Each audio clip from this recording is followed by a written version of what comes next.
रंग होरी हो, ये 52 अक्षर लेख राम रंग होरी हो, वो अक्षर या मैं नहीं रंग होरी हो, रह शेष के शीश राम रंग होरी हो। ये मंत्र जो है दूसरा मंत्र, ये तो हम लाए थे, ये तुम्हारे इन किसी सदग्रंथ में आपको नहीं मिलेगा।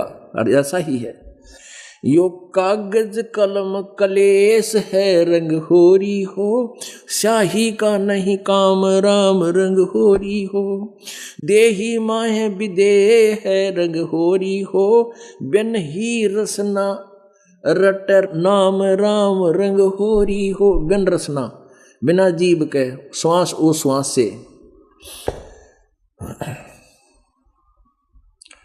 जैसे कबीर परमेश्वर जी कहते हैं, श्वास उश्वास में ये सतनाम जपो, व्यर्था श्वास मत को, श्वास उश्वास में।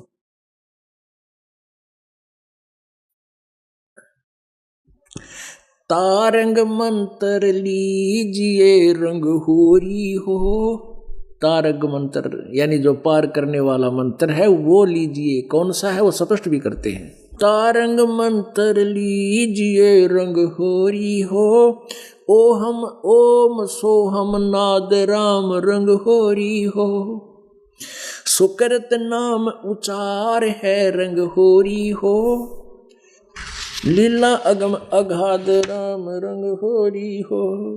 अब इनसे आगे और बता दिया कि सोहम ऊपर और है, सत सुकृत एक नाम, वो सार नाम है। सोहम शब्द हम जग में लाए, सार शब्द हम गुप्त छुपाए। ओम सोहम मध्य है रंग होरी हो, वो सूक्ष्म मंत्र पावे राम रंग होरी हो। अब उसके बाद फिर एक सार नाम है इन दोनों के बाद। और इन राधा स्वामी वाला ने दोया का ना बेरा इनका आगे पाओगे पर ब्रह्म पार ब्रह्म हमरा पाओगे, भूत बन जाए जब यमलोक में पाओगे इन्हें। ये दोनों मंत्र हैं। और तीसरे के तो आसपास भी नहीं कोई इस दास के अतिरिक्त, सार नाम के अतिरिक्त। सार नाम तो किसी के पास पृथ्वी पर किसी को ज्ञान भी नहीं। ये तो दो तो मालिक ने क्लियर इसलिए करने पड़े कि भ्रमित ना हो जाए लोग, समझ जाए, ताकि संकेत भी समझ जाए। लेकिन इसकी विधि नहीं लिखी और आज जो अधिकारी नहीं देगा इसका लाभ कुछ नहीं। ओम सोहम मद है रंग होरी हो, सूक्ष्म मंत्र छाक राम रंग होरी हो, या मंत्र से पार होवे रंग होरी हो, और मंत्र कोटों लाख राम रंग होरी हो। कहते हैं भ्रमित करने वाले करोड़ों लाखों मंत्र हैं, नाम हैं, लेकिन इस नाम से जो हम बता रहे इससे पार होगा। या मंत्र से पार होवे रंग होरी हो, और मंत्र करोड़ों लाख राम रंग होरी हो। ओम आनंदी लहर है रंग होरी हो, सोहम मुक्ता चंद राम रंग होरी हो। ओम आनंदी लहर है रंग होरी हो, सोहम मुक्ता चंद राम रंग होरी हो। ओम सोहम सार है रंग होरी हो, कोटि कला रविचंद राम रम रंग होरी हो। कहते ये मंत्र जो बता रहे हैं दो मंत्र के हैं, ये निचोड़ है इस भक्ति का। और वो तीसरा मंत्र वो अलग है, और सारनाम वो अलग से दिया, बता यह सेंटेंस अनुसार कहा कि ये निज मंत्र है ये जो आपको बता रहे हैं। ओहम सोहम सार है रंग होरी हो, कोट कला रविचंद राम रंग होरी हो। इस सतनाम की कितनी वैल्यू बताई है। ओम सोहम पालड़े रंग होरी हो, 14 भवन चढ़ावे राम रंग होरी हो। 3 लोक पास्यंग धर रंग होरी हो, तो न तुले तुलाया राम रंग होरी हो। ओए होए। अब गरीबदास जी कहते हैं हम तो भाई या होली खेलना राम के रंग की, हम वो मंत्र जाप करते हैं। और इस मंत्र में सतनाम में कितनी वैल्यू है सतनाम की। पुण्यात्माओं, हम योगों योगों संख्य योगों से इतने ऋणी हो गए इस काल के, और इस मंत्र के जो जाप की विधि है उस विधि से वो लाभ मिलता है। जैसे गोली अलग है, बंदूक अलग है, और गोली को बंदूक में डालकर नहीं चला रहे हैं तो भी व्यर्थ है, अब गोली को हाथ से मारे, बंदूक न डंडे की तरह पीटने लग जाए तो क्या फायदा उसका। उसकी तरीका है चलाने का ताकि वो शत्रु से रक्षा कर सके। तो ये तो समझ लो बंदूक और गोली बता दिए, चलानी कैसे है वो ये दास बताओगा इस मंत्र ने, तो कि काल रूपी शत्रु को हम विजयी पा सके। इसके ऊपर क्या बताया है कि यो सतनाम पालड़ा रंगोरी, यो 2 अक्षर का नाम है सतनाम। ये ओहम सोहम एक तराजू के यानी बैलेंस के एक पालड़े में, और इस सतनाम के एक सिमरन की कीमत रख दे। एक सिमरन, एक जैसे श्वास बाहर छोड़े और अंदर ले, इन दोनों को अलग अलग जाप करना। इसकी 3 प्रकार विधि है सिमरन करने की। तो यू एक कंप्लीट मंत्र हो जाता है। श्वास और उस श्वास में ये दोनों मंत्र जाप करने हैं तो यू एक मंत्र बन गया। कहते इसकी जो कीमत बन गई उसको इतनी वैल्यू है इसकी, इतनी भक्ति शक्ति है इसमें। एक पालड़े में, तराजू के एक पालड़े में रख दे इस मंत्र की कमाई। और इस ब्रह्मांड में 14 लोक हैं और 3 लोक ये स्वर्गलोक, पाताल लोक, पृथ्वी लोक ये न्यारे हैं। कहते इन 14 लोक चढ़ावे राम रंग होरी हो दूसरे पालड़े में, और 3 लोक तक पासिंग दर है। पासिंग माने वैसे बैलेंस। पहले तराजू आ करती, बीच में रस्सी सी बांध दिया करती उसका सेंटर में डंडी ही के, और उस डंडी के दोनों तरफ रस्सी बांध के पालड़े बांध दिया करते, उसके प्लेट सी हुआ करती नीचे पालड़िया की। तो उस सेंटर में जो पकड़ते थे तो पलड़े ऊपर नीचे हो जाते थे जिसी में किसी में डिफेक्ट होता था। तो उसको बैलेंस करने के लिए जो कणक तोलनी होती थी उसी में से मुट्ठी भर लेकर, और जो पालड़ा नीचे था उसके विपरीत वाले पालड़े में डाल देते थे, वो बराबर हो जाते थे। वो पास्यंग बोला करते उस कणक ने। तो वो कणक जो होती थी वह थोड़ी सी होती थी, वो पास्यंग, वो भी बट्टे वाली साइड में रख दी। और बाकी फिर सौदा करते थे, वो ढेर बोरी होती थी उसकी, तो उस पास्यंग की कोई वैल्यू नहीं होती थी।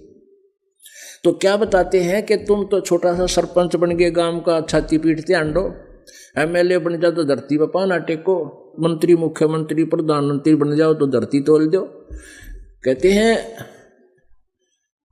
ये पूरी पृथ्वी का भी उस एक नाम की कमाई के सामने नहीं। राजा और मंत्री, ये मुख्यमंत्री एमएलए किस लिए बनते हैं कि घना धन जोड़ूं, फैक्ट्री लाऊं, साहूकार बन जाऊं, और 2 मिनट में 1 सेकंड में मर जा, फिर पता नहीं कि तो कौन सी योनि में धक्के खाएं। और कहते हैं जो हम कमाई कर रहे हैं, जो हम लूट रहे हैं, एक उश्वास की सतनाम से इतनी कीमत बन जाती है। सतनाम पालड़े रंगोरी हो, और दूसरे पालड़े में 14 लोक चढ़ावा राम रंगोरी हो, जिसमें शिव जी का लोक, पृथ्वी का, विष्णु जी का लोक, ब्रह्मा जी का लोक, दुर्गा का लोक, ये 7 लोक ऊपर के ब्रह्म लोक, और फिर ये धर्मराज का लोक। ये कहते हैं इन सब यानी एक ब्रह्मांड ने दूसरे पालड़े में रख दे। तो ना तुले तुलाया राम रंग होरी हो। अपने आत्माओं, जब तक आपको इस प्रकार दृढ़ विश्वास नहीं होगा कि हम जो साधना कर रहे हैं ये शास्त्र अनुकूल है, तब तक आप इस भक्ति को सफल नहीं कर सकते। क्योंकि भ्रमित करने वाले लाखों लोग मिले हैं आपने जन्म के, 10-5 तो प्रत्येक न टकरा लेंगे। क्योंकि आप जब इस ज्ञान से परिचित हो जाते हो, आप अपनी चिंता छोड़कर दूसरे को समझाने की चेष्टा करते हो, लेकिन वो उसी खचड़े ज्ञान से कंप्लीट होते हैं, फुल होते हैं। और यदि आप पूर्ण रूप से ज्ञान से परिचित नहीं है तो वो आपको भ्रमित कर सकते हैं, क्योंकि वो चातुर प्राणी हैं। वो तो ऐसे हैं, बीजक की बाता कहें बीजक नाई आथ, ये पृथ्वी डोबन उतरे कक मीठी बात। और वो चातुर प्राणी चोर है, मूड मुग्ध है ठोठ, संता के निकाम के जो इनके देगल जोट है। अपने आत्माओं, आज के सत्संग में प्रारंभ यही से हुआ था कि जो साधना हम कर रहे हैं ये हमारी ठीक है या गलत है, या शास्त्र प्रमाणित भी है या नहीं है, तो ये क्लियर करना था, और वो स्पष्ट हो गया। अब परमात्मा कहते हैं समझा है तो सर दर पाऊं, बहोर नहीं रे ऐसा दाओ। बोलो सतगुरुदेव की जय हो। परम पिता परमात्मा पूर्ण ब्रह्म सर्व सृष्टि रचनहार कुल मालिक कबीर साहिब जी की असीम कृपा से आप जी सत्संग सुन रहे हैं। परमेश्वर की असीम कृपा जिन पुण्यात्माओं पर होती है वही इन शुभ समागमों में पहुंच पाते हैं। सत्संग में आने से इस प्राणी को ज्ञान होता है कि कौन है ये, कहाँ से आया है, इसका यहाँ जीवन का उद्देश्य क्या है।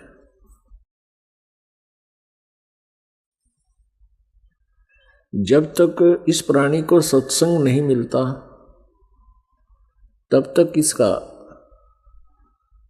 इसकी बुद्धि का दायरा, बुद्धि का जो सर्कल है वो अन्य प्राणियों के तुल्य ही होता है। संतानोत्पत्ति, फिर उनकी परवरिश, उन्हीं के अंदर मोह ममता में सारा जीवन समाप्त कर देना। जब इसको सत्संग सुनने को मिलता है तो ये अपने जीवन में एक आवश्यक कार्य और प्रारंभ कर देता है जो मनुष्य जीवन का मूल उद्देश्य होता है। परमेश्वर कबीर देव जी सतलोक से चलकर आते हैं, उस अमर लोक से चलकर आते हैं, उस तीसरे धाम से चलकर गति करके यहाँ पहुँचते हैं। एज इट इज अपने सशरीर आते हैं और हम काल के जाल में हैं, अज्ञान से ओत प्रोत और काल को ब्रह्म को ही हम भगवान मानकर अपने मनुष्य जीवन को बर्बाद कर रहे होते हैं, व्यर्थ कर रहे होते हैं। उस समय वो परमात्मा आके हमें याद दिलाते हैं, मानुष जन्म दुर्लभ है, मिले न बारंबार, जैसे तरवर से पत्ता टूट गिरे वो बोर न लगता डर। मानुष जन्म पाए के नहीं रटे हरि नाम, जैसे कुआं जल बिना बनवाया क्या काम।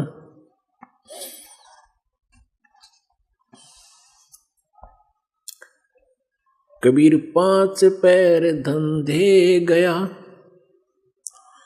और 3 पैर रया सोए, एक पैर हरि नहीं भजो, मुक्ति कहाँ से होए।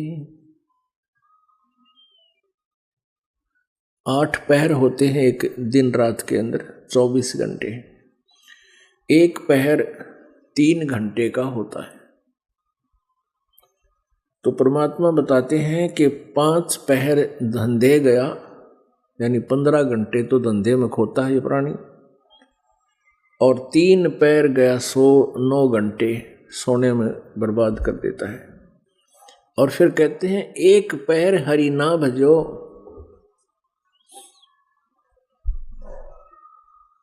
तो मुक्ति कहाँ से हो। एक पैर में 3 घंटे। अब 24 घंटे में तो परमात्मा ने हमें 3 घंटे तो कम से कम भगवान की भक्ति करने का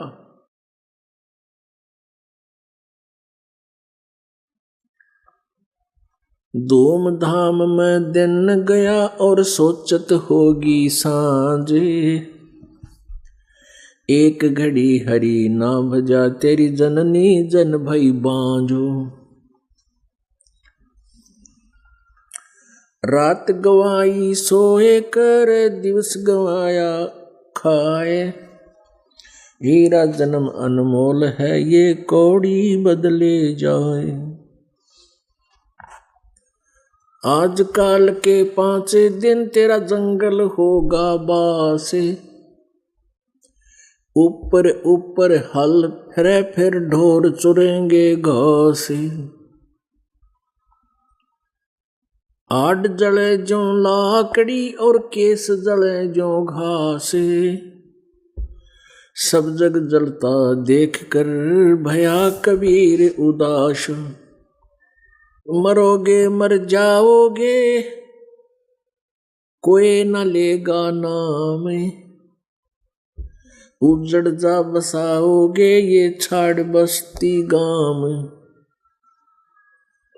कबीर आड़ जले लकड़ी जले ये जले जलावन हारे, ये देखण आले भी जले भाई किस से करूं पुकार। परमात्मा कहते हैं कि जब मृत्यु हो जाती है प्राणी की, शरीर छूट जाता है, देहांत हो जाता है, तो उसको अंतिम संस्कार करते हैं, तो सभा करते हैं, जलाते हैं लकड़ियों में। तो परमात्मा कहते हैं वो आड़ जले उस मुर्दे के और लकड़ी जले,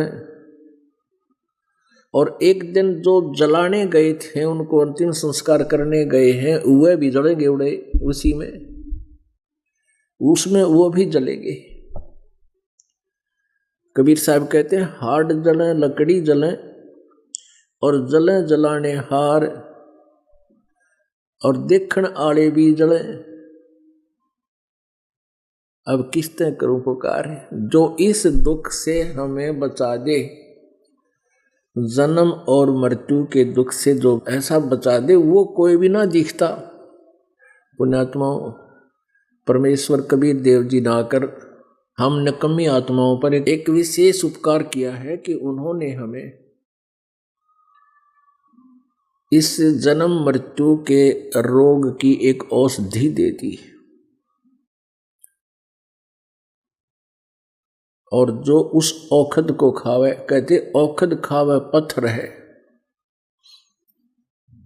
पथ्य यानी दवाई, परमात्मा की भक्ति करे और मर्यादा में रहे, पथ रहे यानी परहेज रखे, ताकि मुक्ति होए। तो उस परमेश्वर ने हमें हमारे ऊपर एक विशेष कृपा की है कि हमें आकर के समझाया है कि तुम यहाँ के रहने वाले नहीं हो, ये तुम्हें दो शरीर मिला है, ये तुम्हारे साथ एक धोखा है, तुम्हें मूर्ख बना रखा है। अब पुण्यात्माओं, ये हमने कितना अच्छा शरीर दिखा है, सबसे प्रिय शरीर होता है। आदमी रोगी हो जाता है व्यक्ति, तो उसके ट्रीटमेंट के लिए यदि उसने मकान भी बेचना पड़ जा, गाड़ी भी बेचनी पड़ जा, वो भी बेच देता है। ये कितना प्रिय लगता है। और ये है क्या, इसके अंदर देखे जरा सा की तत छुल जा, इसमें देखे सिर्फ ऊपर ऊपर एक कलर कर रखा है, अंदर के इसमें आड़ मांस रक्त और टट्टी पेशाब बलगम थूक, यो सारा कबाड़ इसके अंदर भर के और ऊपर के पेंट कर दिया, चाम लपेट दिया। और जब इसकी मृत्यु हो, शरीर छूट जाता है, इसको फूंक देते हैं, इसका नामो निशान भी नहीं रहता। तो परमात्मा हमें याद दिलाते हैं कि प्रथम तो तू शरीर को अपना मानता है, और दूसरे फिर इस संपत्ति और संतान को। तो परमेश्वर कहते हैं काया तेरी है नहीं, ये माया कहां से हो। चरण कमल में ध्यान रखो, इन दोनों में खो। कबीर झूठे सुख को सुख कहे, ये मान रया मन मोद, सकल चबीना काल कहा, कुछ मुख में कुछ गोद। बेटा जाया खुशी हुई, बहुत बजाए थाल, ये तो आना जाना लगा हुआ है, जो कीड़ी का नाल।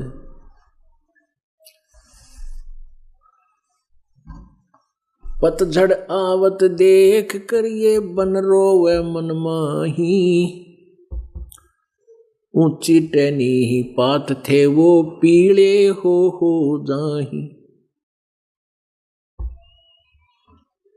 पात झड़नता यूं कहे सुन भई तरवर राय। अब के बिछड़े नहीं मिले न जाने कहाँ पड़ेंगे जाए।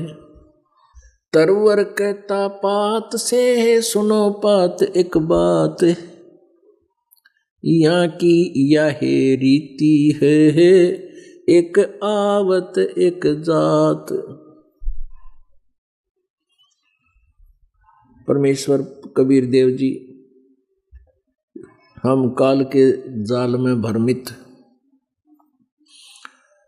अपनी प्यारी आत्माओं को कितने सरल तरीके से समझाने की चेष्टा कर रहे हैं, क्योंकि वो हमारे पिता हैं, हम उनकी आत्मा हैं और अपने पिता को ही, अपनी माता को ही अपनी संतान की चिंता होती है। अब परमेश्वर कबीर देव जी हम सबके कुल के मालिक हैं और हमने सतलोक में एक गलती की थी। उस गलती के परिणाम स्वरूप हम परमात्मा के लोक से यहाँ आकर गिर गए इस गंदे लोक में, काल के लोक में, जहाँ जन्म और मृत्यु सदा बनी रहती है और किए हुए कर्म का फल दंड उसको अवश्य प्राप्त होता है। और इस पृथ्वी पर पाप तो बिना किए, अपराध तो बिना किए बन जाते हैं और पुण्य करने के लिए एक विशेष तरीका अपनाना पड़ता है।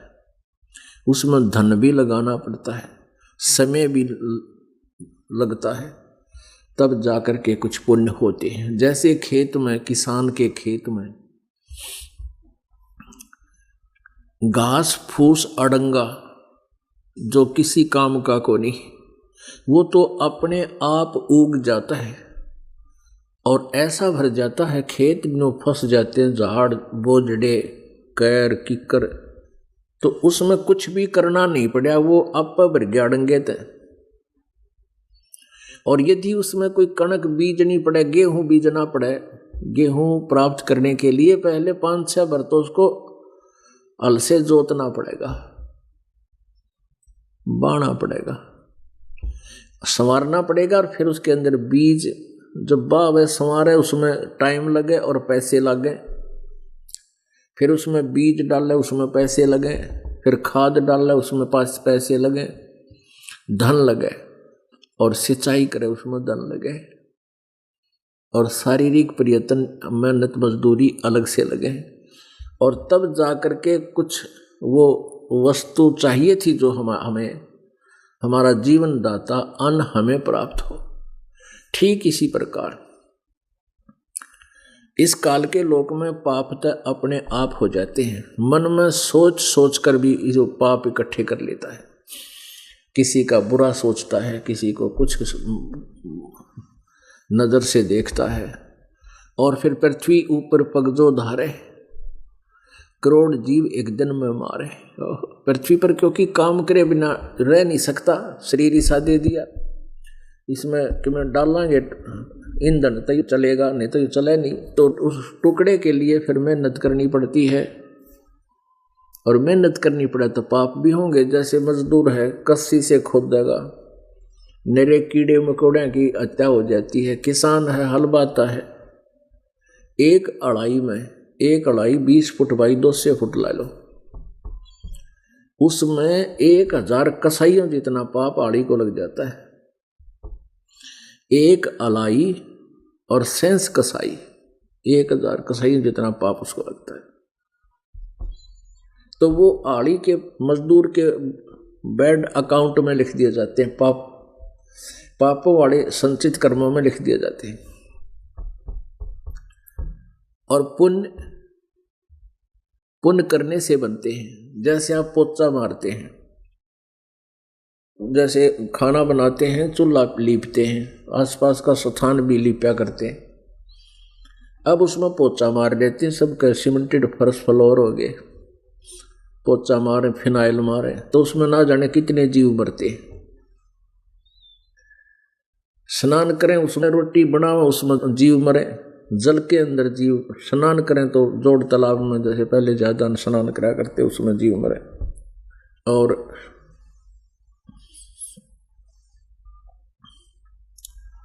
खाना बनाओ उसमें जीव मरे, खाओ उसमें जीव मरे, श्वास लिया उसमें जीव मरे।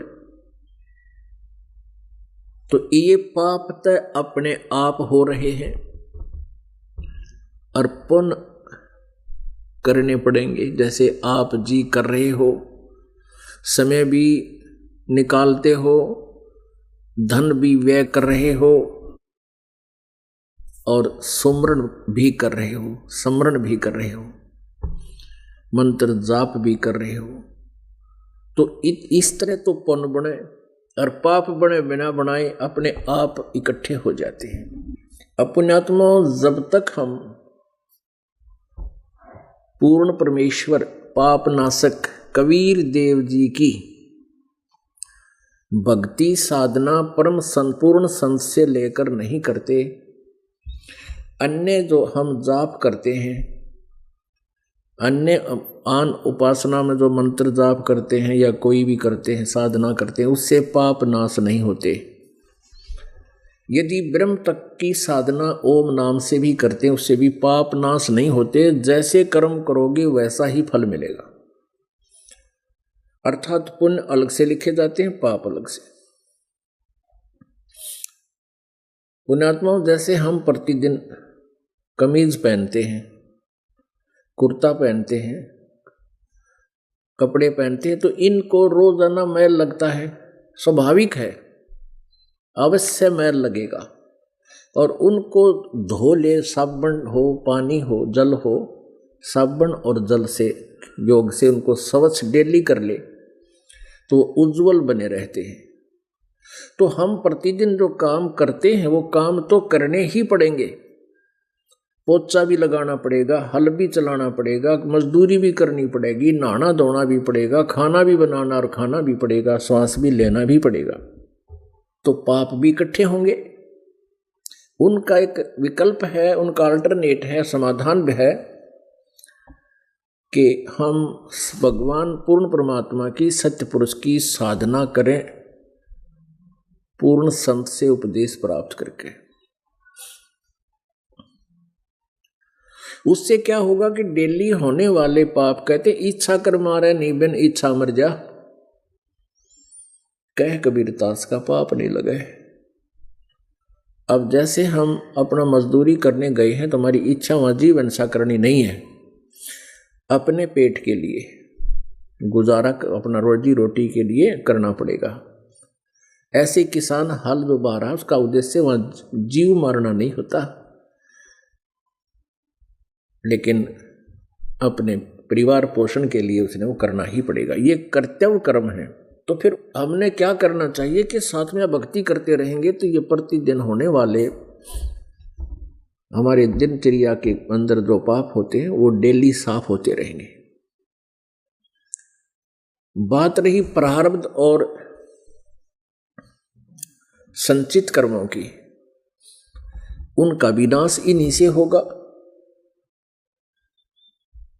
तो इस प्रकार हम जो सत साधना करेंगे, वो सत साधना से हमें इसका समाधान मिलेगा। तो पुण्यात्मा परमात्मा क्या बताते हैं, भाई पतझड़ आवत देख कर बन रोवे मन माही, ऊंची टहनी पात थे अब पीड़े हो जाही।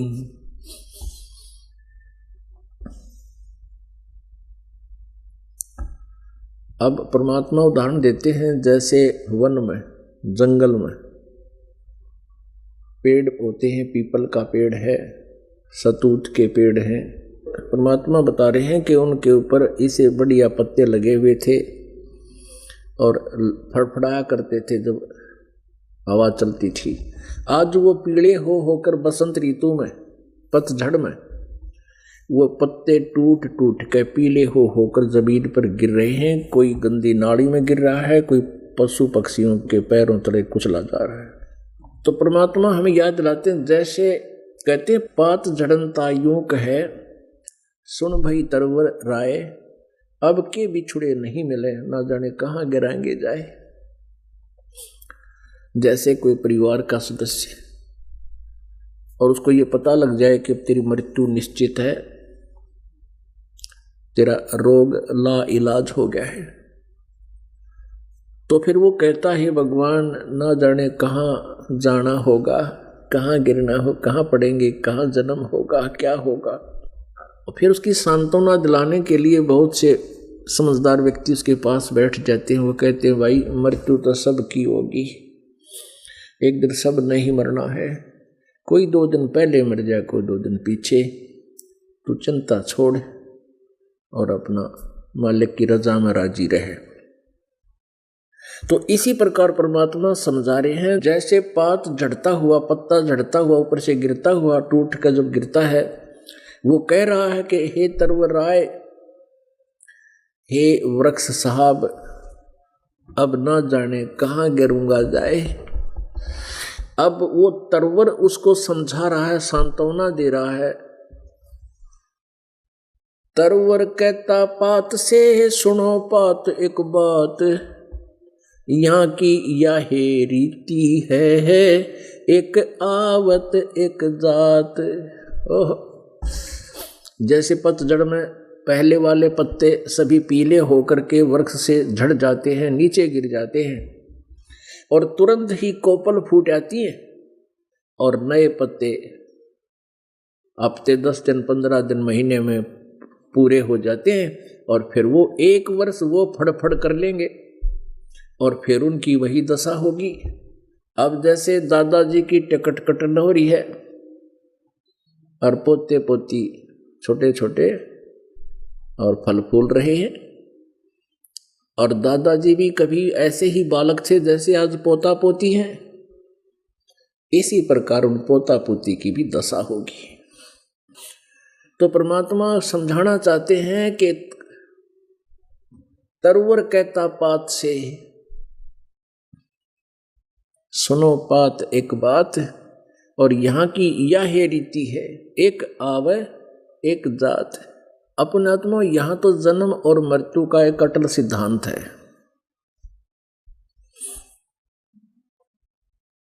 और परमात्मा परमेश्वर कबीर जी कहते हैं, अमर करूं सतलोक पठाऊं, ताते बंदी छोड़ कहाऊं। अमर करूं अर्थात जन्म मृत्यु के इस रोग को सदा के लिए समाप्त कर दूं और काल के कर्म के बंधन से तुझे छुड़वा दूं। इसलिए मैं बंदी छोड़ कहलाता हूं, क्योंकि हम काल की कारागार में, ये पृथ्वी एक जेल है, 21 ब्रह्मांड जेल है, हम इस पृथ्वी रूपी जेल में बंद रोक रखे हैं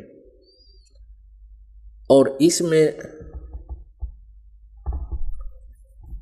हम कर्मों अनुसार इस काल ने अपना विधान बना के जैसे कर्म करेगा वैसा ही फल मिलेगा। तो कर्म बंधन के अंदर बांध कर हमें यहाँ पर रोक रखा है। अब परमात्मा कहते हैं तुम्हारे इस बंधन को मैं काट दूंगा, कर्म के बंधन को, इसलिए बंदी छोड़ कर लाता हूं। बंदी माने कैदियों को छुड़ाने वाला, बंदी छोड़, काल से छुड़वाऊं भी गा और सतलोक में अमर पटा दूंगा, सदा के लिए तुम्हें मुक्त कर दूंगा, जहां जाने के बाद आप जी का जन्म और मृत्यु कभी नहीं होगा। वहां आप जी का ऐसे ही परिवार होगा और वहां का जो शरीर आपका होगा वो इस 5 तत्व से नहीं होगा। शुक्रम अकायम असनाविरम, आपका शरीर जो है इस माता पिता के योग से बना हुई काया नहीं, और न ही ये नाड़ी जोड़ का तंत्र, वहां केवल एक नूरी शरीर होगा जिसमें ना बीपी हाई हो, ना लो हो, ना किसी प्रकार की मृत्यु का डर, ना कोई विकार उसके अंदर, वहां किसी चीज का अभाव नहीं।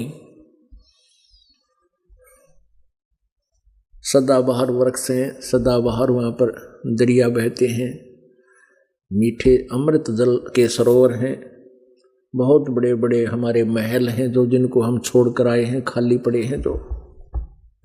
अब इस काल ने अपने दूतों के माध्यम से, इन नकली गुरु संतों के माध्यम से हमें इतना भ्रमित कर दिया। परमात्मा की यथार्थ कथा, सृष्टि रचना हमें प्रारंभ में ऐसी लगती है जैसे झूठी कहानी कथा हो। वो तो परमात्मा की कृपा है कि हमारे पास इतने प्रूफ हैं, इतने प्रमाण हैं कि इस मन को विवश होना पड़ता है उस सत्य कथा को सत्य मानने के लिए। तो पुण्यात्माओं, ये जो कथाएं बताई जाती हैं कि वहाँ सतलोक के अंदर मनुष्य हैं, मानव सदृश शरीर हमारा है, हम भी मनुष्य ऐसे ही हैं, परमात्मा भी हमारे सदृश है, हमरे ही उनिहार है हमारा सृजनहार। गरीबदास जी बताते हैं कि हमारा सृजनहार हमरी उनिहार है। उनिहार माने हमारे स्वरूप जैसा है, लेकिन परमात्मा के शरीर की तुलना में हमारा शरीर कम शक्तिशाली है, कम तेजों में है। परमात्मा पूर्ण ब्रह्म सतपुरुष के एक रोमकूप में करोड़ सूर्य करोड़ चंद्रमा मिला दे और वो भी फीकी रहे, इतना तेज है उस परमात्मा के बॉडी का, शरीर का। और वहाँ जाकर के हमें जो शरीर मिलेगा वहाँ पर 16 सूर्य जैसा जितना प्रकाश होगा हमारा, इतनी रोशनी होगी, और उसमें हमारी कभी जन्म मृत्यु नहीं होगी।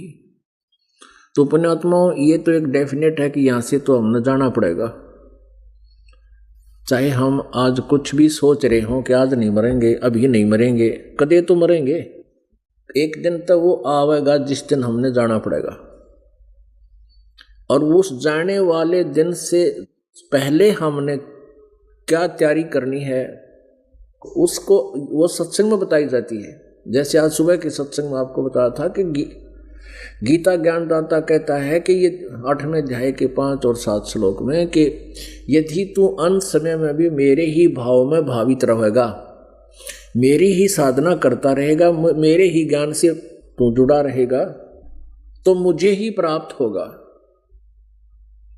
और ये नियम है कि अंत समय में जिसकी जहां आशा होगी वो वहीं जागा। तो परमात्मा हमें फिर बताया कि जो उस सच्चिदानंद घन ब्रह्म परम अक्षर ब्रह्म की साधना करते हैं, पर तत्वदर्शी संत से उपदेश प्राप्त करके वो उसके पास चले जाते हैं। अपनात्मा, हमने अपने जीवन की एक रिहर्सल करनी है, और जैसे हम पूरे जीवन में, सारे जीवन में जैसा भी हम भाव बनावांगे अंत में वैसा ही रहेगा। और जैसे हम भक्ति ना करके किसी और संसारिक में धंधे में रहेंगे, लगे रहेंगे, इन्हीं में जोड़ जुगाड़ में मरेंगे तो इन्हीं में आस्था रह जाएगी, फिर यही जन्म होगा। कोई पशु बनाएंगे कि तब पक्षी बन जाएंगे। तो इन पावर पॉइंटों से हमने बचना है। अब अंत समय में जिसकी आस्था, जैसे कोई विष्णु जी की साधना करता है तो अंत समय में उसी में आस्था रहेगी उसकी, और विष्णु के लोक में चला भी गया तो फिर वापस आएगा। जन्म मृत्यु सदा बनी रहेगी। जैसे परमात्मा बताते हैं कि इंद्र कुबेर ईश की पदवी ब्रह्मा वरुण धर्मराया, और विष्णु नाथ के पुर को जाके तो फिर भी उल्टा आया। तो इस ज्ञान से आपके हृदय में एक ऐसी छाप जम जाएगी, ऐसी छाप हो जाएगी कि आप जी तन मन धन से उस परमात्मा पाने और सतलोक जाने की एक प्रबल इच्छा बनाओगे। और जो संसारिक व्यक्ति हैं उनकी आस्था सारा जीवन इस संसारिक संपत्ति धंधे में रहती है, तो अंत समय में उनका वही बात याद आवेगी। एक वृद्ध मृत्यु को प्राप्त हो रहा था। अब जो भक्तिहीन प्राणी होते हैं उनकी मरते समय घनी दुर्गति होती है। यम के दूत आते हैं और जब उसके श्वास गिनती के रह जाते हैं उससे पहले ही वहां डेरा ला लेते हैं सूक्ष्म रूप में, वो अन्य को नहीं दिखते और उसकी जुबान को पैरालाइसिस कर देते हैं। फिर उसके श्वासों की गिनती करते हैं कितने शेष रह रहे हैं, वह बैठे रहते हैं। उसकी जुबान बंद हो जाती है, फिर वो ऐसी बूंदी बूंदी शकल के उसको दिखाई देते हैं। वो डरता इस शरीर को त्यागता है, वैसे नहीं त्याग सकते इस शरीर को जल्दी से। अपन आत्मा कोई किराए के मकान में रहता हो ना और मकान मालिक ने के भाई खाली कर दे इसने, वो उसने खाली कर राजी को ना, उसके अंदर वो ऐसा रम गया उसको भी बस मन मार के खाली कराया करे।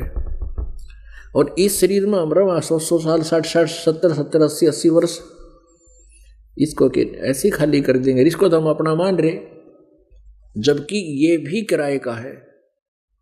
जितने समय की पूंजी जमा करा के आए हैं उतना ही दिया हुआ इसमें, लेकिन हम बेईमान है, छोड़ना नहीं चाहते, फिर कब्जा करने की नीयत रहती है।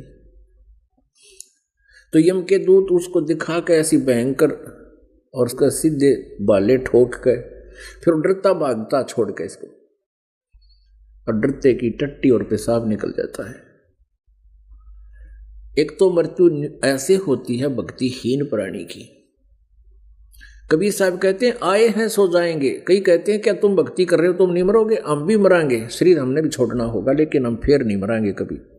शरीर हमने भी छोड़ना होगा लेकिन आम जनता की तरह जो भक्ति नहीं करते उनकी तरह नहीं मरेंगे।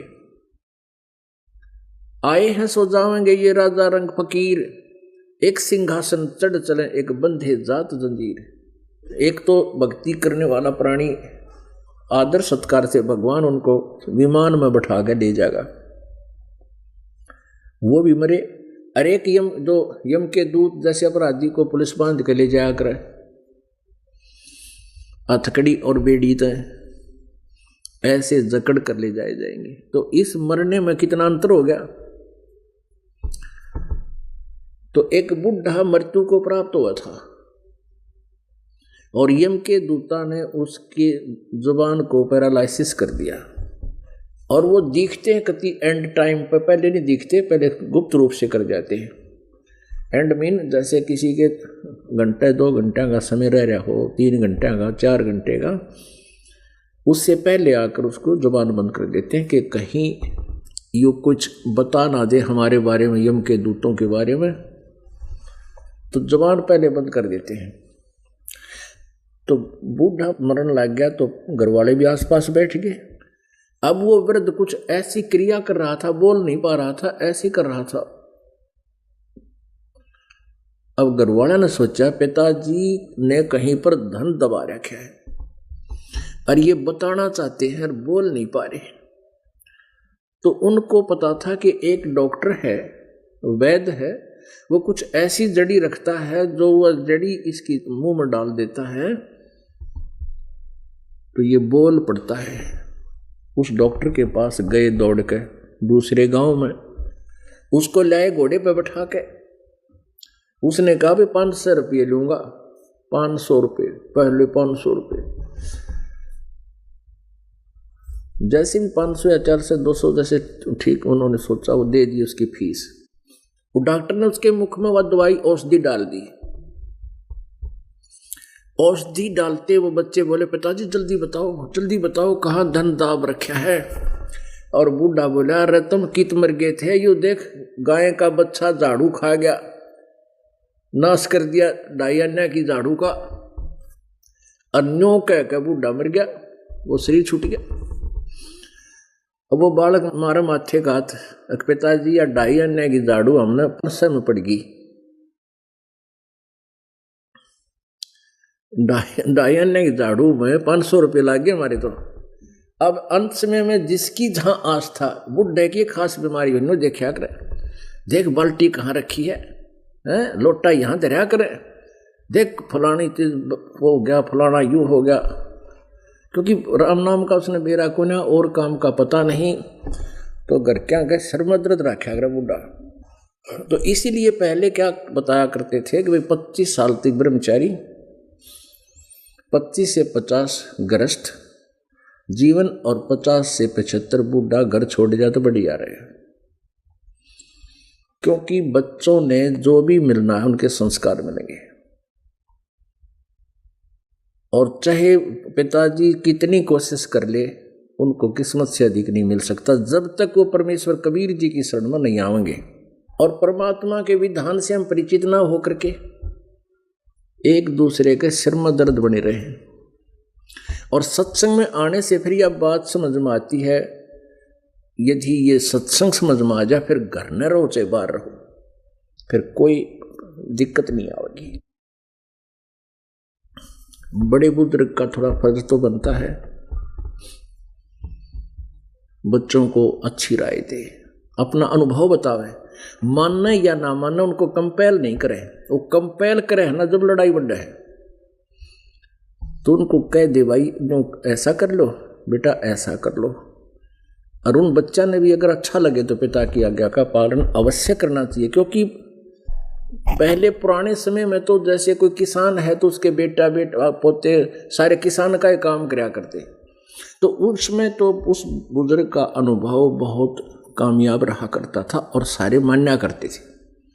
और अब कितना परिवर्तन हो गया, हम 60 साल के हो गए और 60 साल पहले हमने कैसे जीवन निर्वाह किया और आज और अब वर्तमान के पोते बेटे क्या कैसे किस प्रकार उनका जीवन शैली होगी। अब हम उस अपने पिछले घसे पेटे अनुभव ने इनका अड़ावा ही क्यों मानेंगे। तो ऐसे ये हमारे अपने परिवार में एक समस्या पैदा होती है। तो ज्ञान से सत्संग से यह समस्या हल होती है। एक माई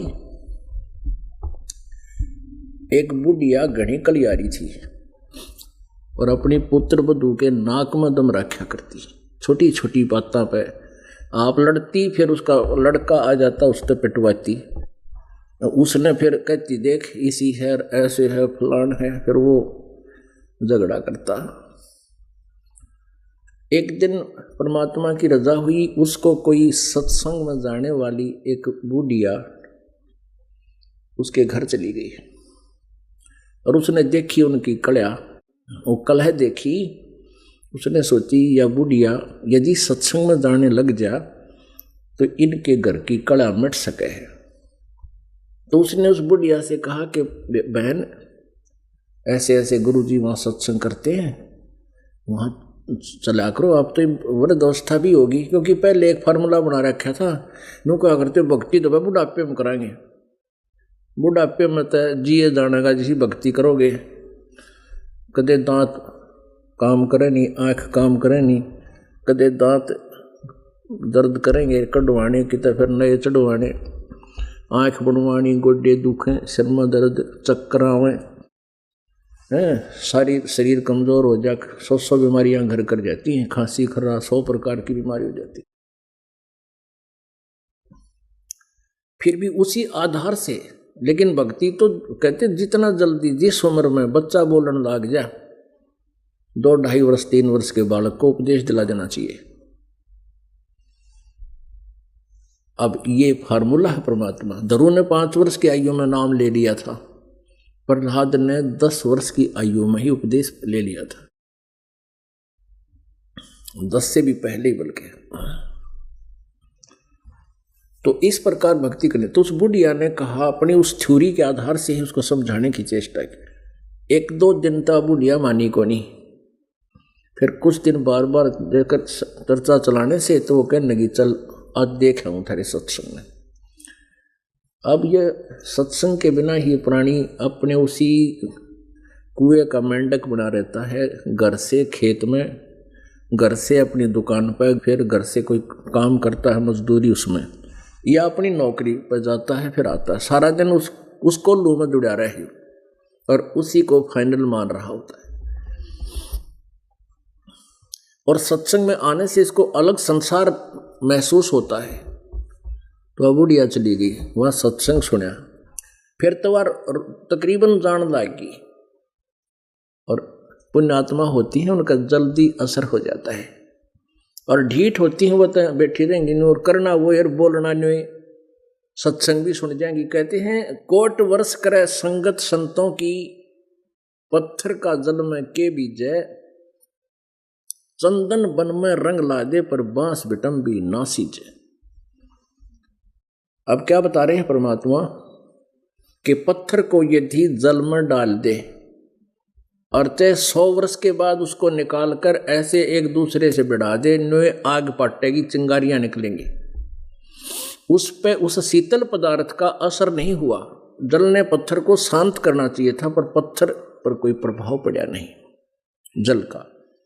और इसी प्रकार कहते एक पेड़, चंदन का पेड़ आसपास के नीम के पेड़ को भी चंदन जैसी गंध युक्त बना देता है, लेकिन बांस, बंबू, बांस के ऊपर चंदन की महक काम नहीं करती।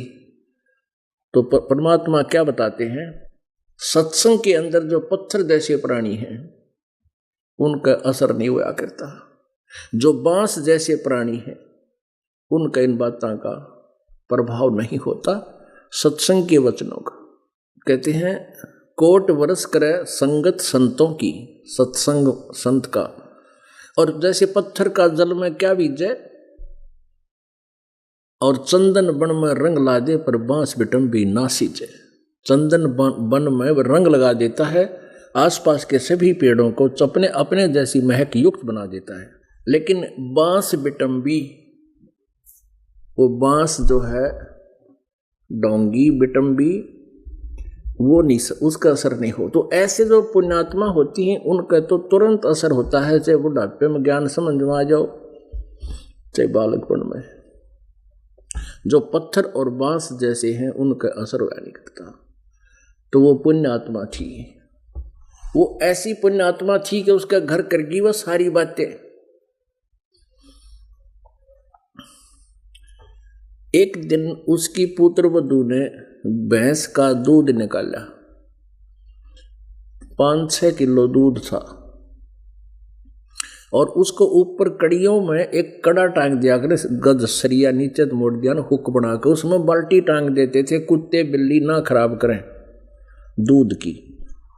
अब उसकी पुत्र वधू ने प्रतिदिन की तरह वह बाल्टी दूध निकाला भैंस का, और नो टांगन लागी ऊपर ने हाथ, तेनों अंदाजे से अभ्यास होता है, नो अंदाजे से तो टंगया करे, कहाँ टंगेगी। उसने उल्टी साइड में लागी बाल्टी का कड़ा, उन्होंने बाल्टी छोड़ दी, अब टंगेगी, और वह गद दे ही नीचे पड़गी, सारी फरस पर के दूध फैल गया। अब वह पुत्र वधू उस बुढ़िया की तरफ देखा कि ले भाई आज हो गया कई दिन का काम यो, अन्नो देखा उसका नहीं, या वासी मुंह करके मायूसा अक्के बोलेगी बिया। बुढ़िया बोली बेटी यू हमारे भाग में कौन था, आज यू हमारी किस्मत में था को नहीं, और इसने ऊपर ऊपर के न साफ करे और भैंस को ही पिला दे। यू बेटा हमारे भाग में नहीं था, नहीं तो हमारा होता तो कैसे खिंड गिर जाता, यू पहले ना गिरा कभी। अब उसकी पुत्र वधू गज्जी को ना बुढ़िया आज कौन सा स्टेशन पकड़ेगी, आज इतनी सुथरिया बोली के होकर कौन सा स्टेशन पकड़ रही है, या इसमें भी इसकी कोई चाल से। उसके मुंह का नहीं देखेंगे कि यार एक लाठी ठावेगी एक दरेगी, अन्ना बिरा कितनी बूंदी बोलेगी। वह फिर ने बोली बेटा इन्हें साफ कर दे और भैंस को डाल दे ऊपर का, और बाकी इस पर लीप दे के मैं गारा गोबर, ये हमारा था को ना, आज हमारे भाग में नहीं से। अब वो पुत्र वधू का दच्चा को ना कि एकदम इतना परिवर्तन हो गया आदमी में। उसने सोचिया सांझ ने कट्ठे वारे न्यारे करेगी आन देश के बेटे ने, जब सारी सुनावेगी। अब वो भी आ गया तो उसने दूध मांगया, दूध का माँ दूध दे, बोली भाई आज दूध पीड़ा हमारे भाग में ना था और ऐसे ऐसे बात होगी, और हम सत्संग में जाया करूँ तो सारी इसी बात बताए हैं। परमात्मा ने जो हमारे भाग्य में लिख रखा है ना वो ही मिल लिया करे। हम खाम खा लड़ाई कर रहे हैं, और बेटा तू कुछ ना कहिए, इसने के बेचारी ने जान के दूध गिराया है, इसका भी तो मोह है घर में कि जान के कोई नुकसान किया करे। तो जब उसकी पुत्र वधू के जच्ची की बुढ़िया तो देवता बन गई, चरण पकड़े, उसके पैर दबाए हैं और नो के सीने का लगा ली कमाई, माँ आपने तो मुझे आज बहुत बड़ा अपराध क्षमा कर दिया। बोली बेटी नहीं, बिना ज्ञान में झगड़ा हुआ करता, अब नहीं होगा बेटा, तू अपना काम करे और मेरे 7 साल चलूंगी मैं, तो मेरा तो नरक हो रहा था, घर देख स्वर्ग बना दिया इसे संत ने। तो उस पुत्र वधू ने भी नाम लिया, उसके बेटे ने भी उपदेश लिया। तो पुण्यात्माओं, ऐसे सत्संग में आने से इस प्रकार की समस्याओं का समाधान होता है। लेकिन असर उनका हुआ जो पुण्यात्मा होती हैं, ये पत्थर और बांस के जैसे प्राणियों का नहीं हुआ करती। जिस घर में नाम इस सतपुरुष का और उस घर में लड़ाई, फिर उनका असर ना हो रहा है, वो तो पत्थर कैसे है, माड़ी सी घर्षण लग दे नोई चिंगारी पाट रहे हैं। पुण्यात्माओं, इसके अंदर हमने परिवर्तन बहुत करना पड़ेगा। हमारे बोलने और बतलाने में, चलने और उठने और बैठने और निगाह दृष्टि में भी साधुता आनी चाहिए।